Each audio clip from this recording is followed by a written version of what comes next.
on, vinyl community? Welcome to another video with the Record Spinner. In today's video, I'm going to be ranking the Kiss catalog compilations. Compilations or greatest hits packages can be a finicky thing amongst fans for a number of reasons. Some fans will argue that a compilation of select tracks don't do justice to the full albums an artist puts out. Some may have their preferences and wish that certain songs would be featured, or sometimes there are glaring omissions from compilations. Generally speaking, I feel it's a rare occasion that a compilation by any artist is deemed perfect. With all that said, they do serve their purpose for turning on new generations of fans to the music. Now, when it comes to Kiss, there have been a boatload of compilations that have come out over the decades, some that have their major drawbacks and some that have their perks. And I thought that it would be a fun idea to attempt to rank them from worst to best. Now, if you notice the title of the video, I'm going to be focusing on the catalog compilations. What exactly does that mean? Well, since Kiss are signed with Universal, the label had spearheaded a bunch of compilation series that featured many artists on their roster. Things like 20th Century Masters Millennium Collection, Gold, Playlist Your Way, Icon, etc. The respective artists typically don't have any say in those comps, so I'll dub those as Universal compilations. Catalog compilations are those that are exclusive to the Kiss catalog, and that will be the focus of today's video, and maybe I'll do a ranking of the Universal compilations sometime down the line in a future video. Now, as I always say in my ranking videos, these views are solely my opinion. It's neither right or wrong. If you think Smashes, Thrashes, and Hits is their best compilation, then I respect your opinion, but who knows, maybe we'll see eye to eye on some things. There's quite a bit to get through, so enough of the chit chat. Let's jump into what this video is all about. Altogether, there are 10 Kiss catalog compilations, and coming in at number 10 at the bottom of the barrel is this one. 1996's You Wanted the Best, You Got the Best. This compilation came out in mid-1996 to coincide with the launch of the reunion tour, and let's just say the final product was a far cry from what was originally intended. This was supposed to be a collection of soundboard recordings, outtakes from Alive and Alive 2, and a bunch of unreleased stuff that never circulated before in the bootleg circles. Let's just say there were too many cooks in the kitchen when it came to assembling this album, and what we ended up getting was a collection that includes tracks from Alive and Alive 2, along with tracks taken from the shows recorded for those albums. I could only imagine the disgust from Kiss fans listening to this for the first time and realizing that the unreleased tracks from the 70s were mere re-recordings of those specific songs, the dead giveaway being Paul's modern vocals and Peter's plodding trigger drum sound. Now, could we assume that there are versions of Room Service from Davenport and Two-Timer from Detroit in the vaults? Sure, but they sure as hell don't sound like they're from the 70s. And to add insult to injury, the comp wraps up with a 17-minute interview with Jay Leno. Like, why? They could have re-recorded 17 minutes worth of music and stuck that on the album. This collection was a missed opportunity to give something special to the fans, and unless you're a diehard who needs everything, you don't pay any mind to this one. It's utterly pointless. And coming in at number 9 is this one. 2014's Kiss 40.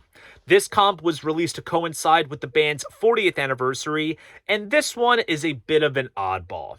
Celebrating 40 years means that there are 40 tracks total, and they managed to take one song from each official release along with some extra material. In writing, it sounds like a challenging yet decent idea, but I think the execution is a little off.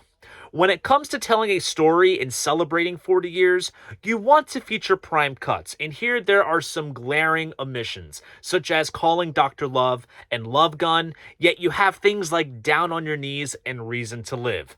Cool songs, but they just don't belong here.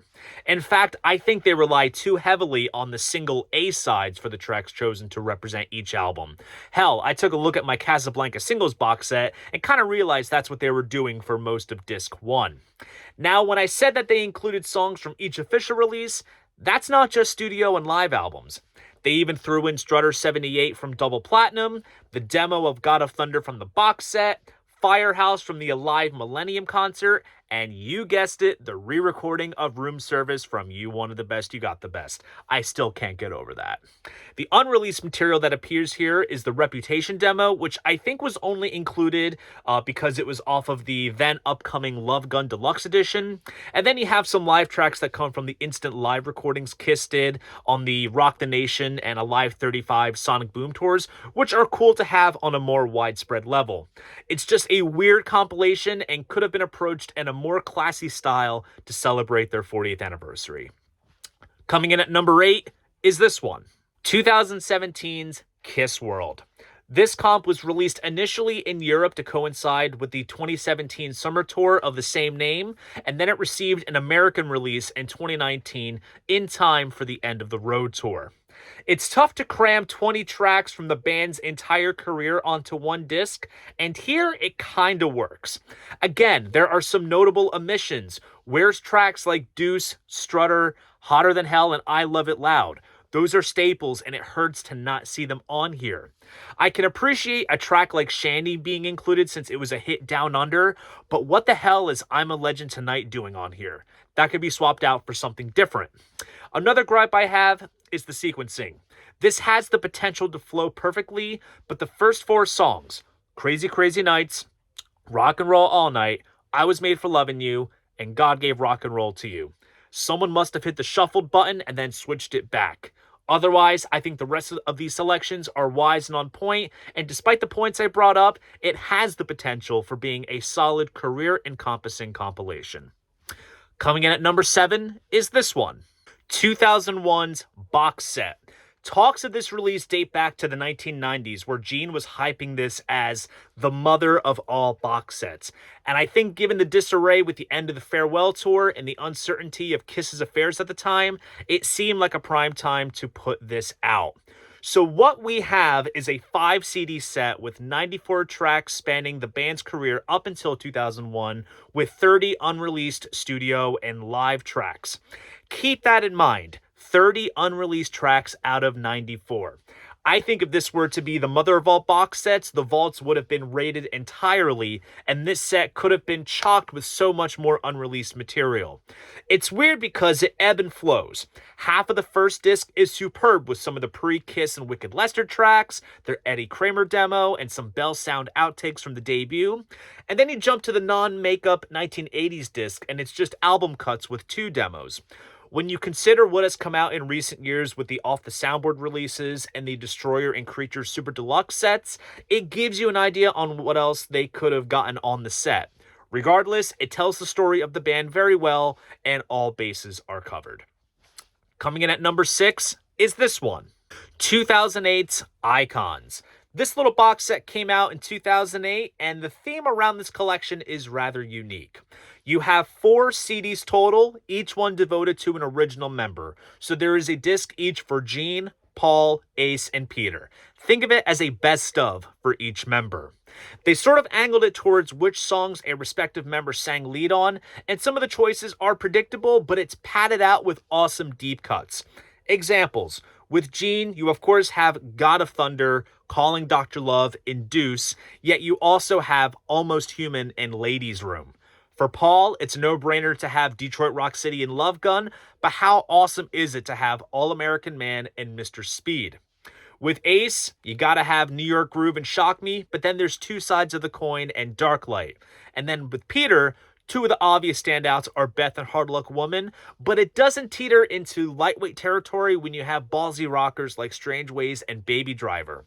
Emphasizing the contributions and highlights of 4 band members could work depending on the group, but when you're dealing with 4 identifiable personas like the Demon, Starchild, Space Ace, and Catman, it makes the idea of a compilation such as this work so much better.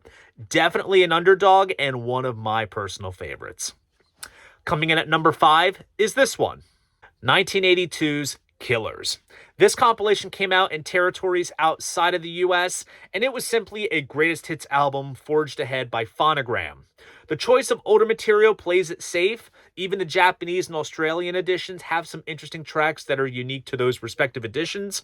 But to add some incentive and exclusivity, the label requested the band to do 4 new songs in the vein of their original hard rock sound to sort of combat the debacle of the conceptual music from the Elder. Songs like I'm a Legend Tonight and Nowhere to Run are refreshing to hear after some of the genre twists and turns Kiss took during the last couple of years, though not to the standard of their 70s heyday. But I think these 4 tracks are a great stepping stone for Kiss to get back on musical track and triumph with an album like Creatures of the Night, with a team of producer Michael James Jackson and the arsenal of outside writers who came on board for this project and stuck around up until Lick It Up, and quite arguably are responsible for the band's best recorded output of the 80s. But anyways, I digress.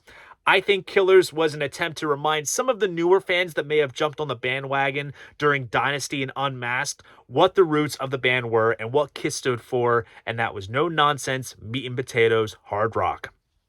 And coming in at number 4 is this one, 1988's Smashes, Thrashes, and Hits. Some editions of this compilation include the tagline, 15 years of Kisstory, which makes the timing of this release more relevant to capitalize on the milestone. Much like the idea of Kiss 40, 15 years means 15 tracks. But to make it worthwhile and not just rebuy what you've had before, there's 3 new tracks. Let's Put the X in Sex, You Make Me Rock Hard, and a re-recording of Beth with Eric Carr on vocals, which does make it his lead vocal debut on a Kiss album. Then we have 3 tracks from the then ongoing non-makeup period, and finally 9 from the makeup era, and these were mostly remixed from the original multi-tracks. Personally, I think the 2 brand new songs at the front end of this comp are Kiss at their cheesiest. I mean, just look at the titles. Yikes. Some of the EQ choices on the remixes I'm not too fond of, and I feel take away from the sonic integrity of the originals, although there are some unique elements, such as funky edits, some parts being more prominent, even some surprises like an alternate bass take for Rock and Roll All Night, that still make them fun and interesting to compare to the originals. Nonetheless, I think the choice of songs are prime choices that best represent, at the time, 15 years of Kisstory. Coming in at number 3 is this one, 1978's Double Platinum. This compilation was released as a means of capitalizing on Kiss's immense popularity, which certainly peaked in 78. Each of Kiss's early studio albums had a sort of sonic trademark based on who was in the producer's chair. So for the purposes of everything sounding even and cohesive, each song was remixed so they would be matched sonically. Depending on the songs, the differences can either be identical to the original, subtle, or drastically different arrangement-wise with all kinds of edits. The one new piece on this release was a re-recording of Strutter, dubbed Strutter 78, which has a disco tinge to it. Seems fitting since Casablanca was hailed as the premier disco label at the time, but it doesn't better the original. From a far glance, a Kiss compilation centered around their first 6 albums sounds like a godsend, because I literally see those albums as the benchmark and Bible for what made Kiss so special and unique. I love and agree with all the song choices, but working with a 5 tracks per side of a double album template is tricky because there could have been more songs included, and I feel that albums like Hotter Than Hell and Love Gun went underrepresented. There was definitely some extra groove space to squeeze in a few other songs. Then perhaps this could have been deemed essential, but it's still a fantastic compilation that focuses on the glory years and one that most fans would recommend to newcomers. Coming in at number 2 is this one, 2002's The Very Best of Kiss. No real rhyme or reason why this compilation came to fruition other than attempting to gather all the heavy hitters together on one disc, and it manages to succeed with a total of 21 tracks. Does it cover all bases of the band's entire career and touch on each album? Not necessarily. Everyone knows and loves Kiss marginally for their 70s heyday, and there is a great emphasis on the period of 74 to 77. Hell, that material takes up roughly 75% of the disc. It kind of flows through with some love for Ace's solo album, since New York Groove was the hit of the 4 solo singles, and I Was Made for Loving You, and then it jumps to I Love It Loud and Lick It Up. Then a good chunk of the non-makeup 80s period is glanced over and picks back up with Forever and wraps up with God Gave Rock and Roll to You. I think they chose the right songs to represent the latter stage of their career, since they were most likely to be heard played live by the band at this point in time. A part of the reason why I think this compilation works so well is the fact that it's chronologically sequenced. I personally always take joy when I listen to a comp that starts from the beginning and works its way through to present. It takes the listener on a journey through how an artist evolved, and it's more effective than all the songs mixed together but consciously sequenced to flow well. For a new fan wanting to hear, as it's titled, the very best of Kiss, they'll get it with this comp. And coming in at the #1 spot is this one, 1997's Greatest Kiss.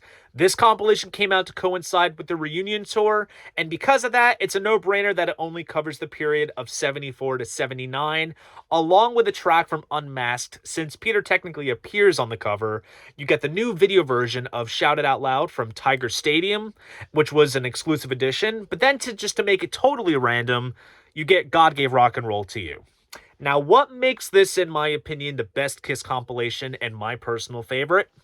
The only type of Kiss fan that will pick apart any type of compilation are always going to be the diehards, because they will be up at arms saying, why wasn't this track featured, or why did they leave this out?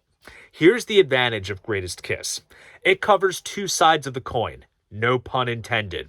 The newcomers and casuals will get the core staples like Detroit Rock City, Love Gun, Rock and Roll All Night, etc. And then a bone is thrown to the diehards by including deep cuts like Going Blind, Flaming Youth, and Plastercaster, and all the other catalog highlights in between.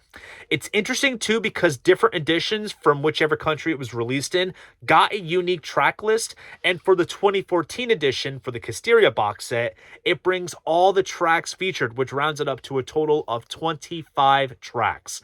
This is an in-depth collection that's phenomenal for fans to hear the basics and go a bit beyond that.